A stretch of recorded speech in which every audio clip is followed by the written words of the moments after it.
This forward-facing sonar with the active target is awesome for, just jump, it's awesome for doing the blueback herring deal because of the fact that you can see both the rocks on the bottom, like those, and then you can see the fish as well, like where they're at. As I scroll across this point, let's see if we can find them. There's a couple sitting up over here, and then you'll see the bait fish a lot of times too. They'll pop up as kind of a big blurry section, or you know, scattered across. But you can see there's like 5 or 6 fish as I scroll this. The dots, the stronger dot returns that are popping up, there's a bunch of them there, back over here. So the forward-facing sonar is great for this because you can easily pull up to a point and see if it's got fish on it, if it's got herring on it. Really another great tool to use for chasing blueback herring.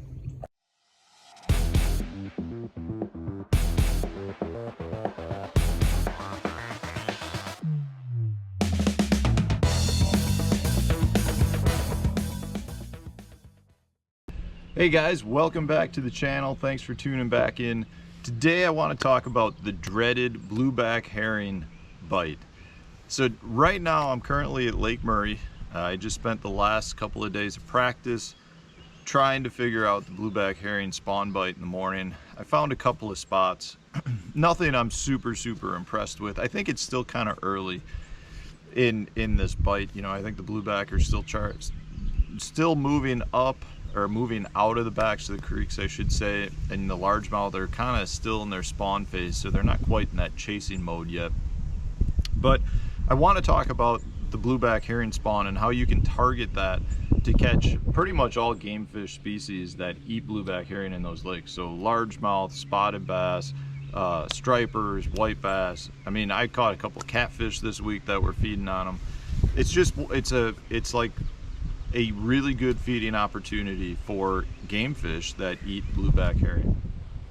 So a couple of things I want to get into first with it. And before I do that, I just want to remind you, if you have not subscribed to the channel yet, please do so. Remember, if you subscribe to the channel, that gets you entered into my monthly prize drawings. I always give away Bridgeford beef jerky prize packages. I've given away reels. I've given away a rod that I built. Several different things in the past. So just remember, all you got to do to be entered is to subscribe, and once you do, you're entered for as long as you're a subscriber. So the blueback herring bite, the first thing you need to know is kind of general migration routes. So the blueback, they'll winter towards the backs of the creeks, and then as the water warms, they migrate out into the deeper water of the main lake. And that usually happens, you know, right around the time the bass are starting to finish their spawn. When the water's getting into the upper 60s, they'll start migrating from the creeks into the main lake. And when that happens, that's when they spawn. And they spawn by looking for primarily longer tapered points, some flats. You know, they'll go anywhere there's a little bit harder bottom. And I think the points are the best place to target them, just because it's a congregation point that makes it easy for both the game fish to eat them, and it's easy for the blueback herring to find because they're usually running out into deeper water. But at the same time, they're really good for the anglers because it makes it a very simple, concentrated cast for the angler to find the blueback herring and the game fish that are chasing them. It definitely still happens on like rocky shorelines and shoals and that type of structure as well. It's just harder for the angler to pinpoint them on larger objects that also do not have more defined edges, right? So a point, if the fish are pushing the blueback herring, they'll eventually hit hard shoreline, and that's where a lot of the best action will take place. If you're on a shoal, they'll chase the fish up and over the shoal, or on a shoreline, they can chase them down the shoreline. And it just makes it harder for the angler to pinpoint where they're at, because the blueback herring are consistently moving. They are like the fastest moving bait fish in the water. And because of that, that's one reason you want to chase them or target them with faster moving baits, because they're consistently moving. The bass are consistently moving as well. But before I get into baits, I want to talk about like the ideal point again. So what you're looking for generally is a longer tapering point that's got a little bit of rock on it, or a few stumps, something that the fish can use to spawn on, but at the same time that provide good ambush points for the bass and the other game fish. So a lot of times what will happen is the game fish will sit on that little bit of structure that's on that point and wait for the next school of herring to swim by, and then they ambush them and go on a feeding frenzy.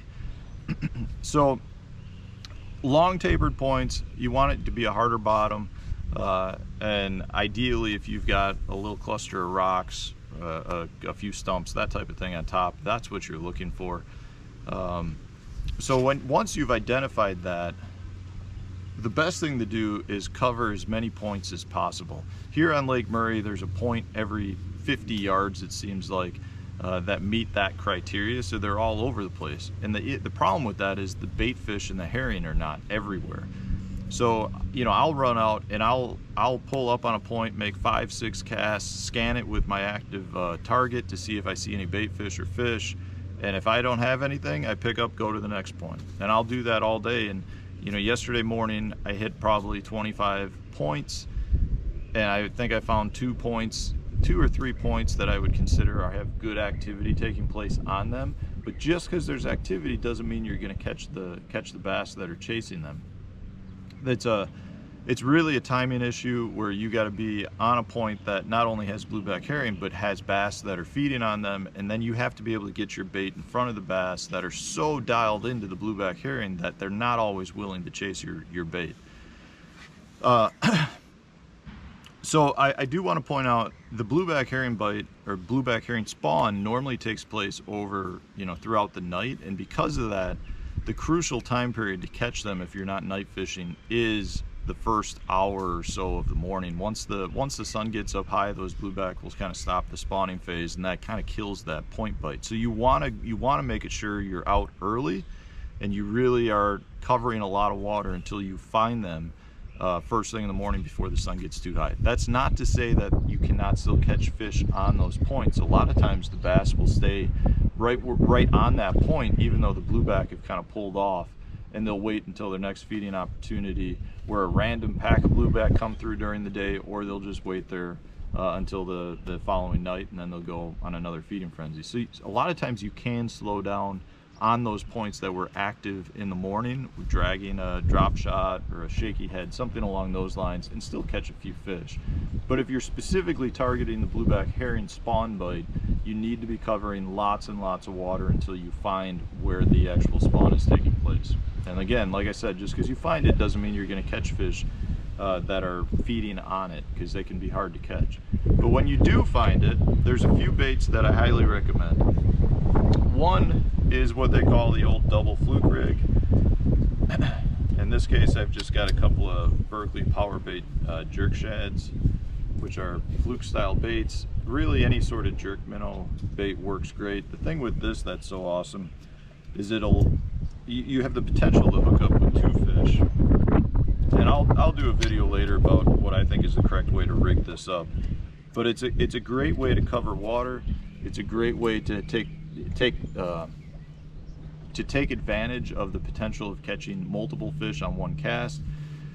And it's really all about, you know, throwing your bait out and you just working it really fast. Jerk, jerk, jerk, jerk, jerk, jerk, and those fish will chase it and get on that bait a lot better than most of the other baits. But you want to move it fast. Don't work it necessarily like you would a normal fluke where you kind of jerk it and let it fall to the bottom. Just jerk, jerk, jerk. If it skitters across the surface, that's a phenomenal way to get them to bite.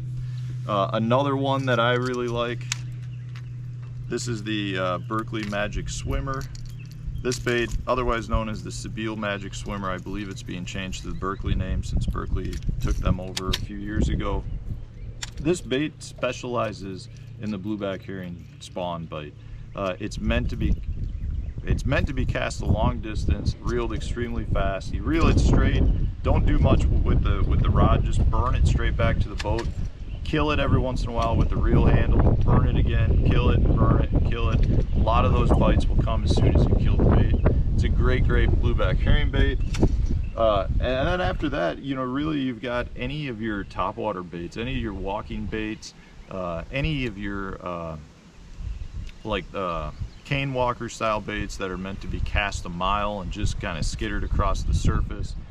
They're all, pretty much all topwater baits are great. You can throw like Chapo style baits, anything that you can just continue to burn, move fast, and throw a long distance is the key, because when the fish come up, your greatest opportunity to catch a bass on the blueback herring spawn is when they start busting. If you can get your bait into where those boils are, immediately you have a really good shot at getting bit. A lot of the time, once they're not busting, you got to wait until they start feeding again to get your bait in to generate a strike.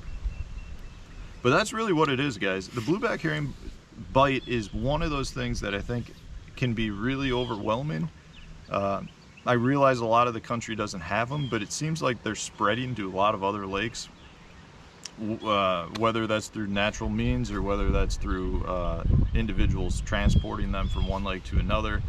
I can't tell you for sure, but they are definitely spreading throughout the southeast there, and a great forage species for a lot of game fish, and they really can produce very large fish in those ecosystems just because they are such a good forage.